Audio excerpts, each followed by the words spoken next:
wa rizqan thayyiba wa amalan maqbulan. Jadi rezeki teh kudu dipenta. Allahumma inni as'aluka ya Allah abdi nyuhunkeun ka Gusti ilman nafi'a kana ilmu anu bermanfaat. Jadi ilmu nu manfaat teh kudu dipenta ku urang. Ilmu nu manfaat teh ilmu anu bisa diamalkeun dina kahirupan sapopoe. Lain sebatas ngumpulkeun ilmu, tapi kumaha carana ilmu teh bisa diimplikasikeun dina kahirupan sapopoe. Karena ilmu para hadirin terjadi ukuran bisa ngarubah perilaku jalma.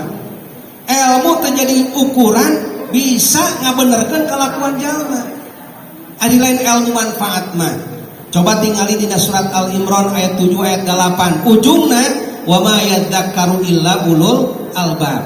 Ieu ulul albab di pangajian ulul albab jelma-jelma palinter nya. Matak nu hadir ieu palinter kabeh.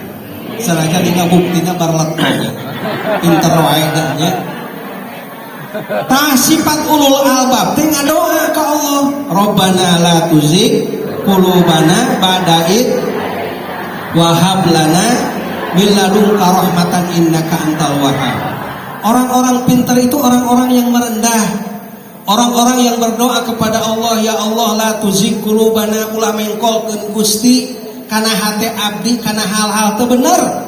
Ba'da id hadaitana sabada Gusti memberikan petunjuk jeung hidayah ka abdi. Jadi kesimpulanana ilmu teu bisa jadi jaminan benerna kalakuan jalma. Rusakna negara urang Pak Bu.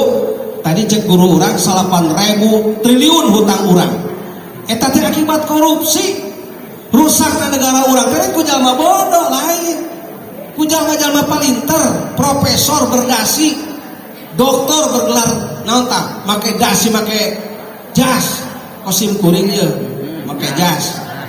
Jalma-jalma palinter, tapi kapinteranana teu mawa kabarokahan ke kabehan. Kapinteranana digunakeun pikeun teu bener. Urang mah embung tah boga ilmu nu kitu teh nya, urang mah hayang ilmu teh dimanfaatkeun, dipraktekkeun dina kahirupan sapopoe.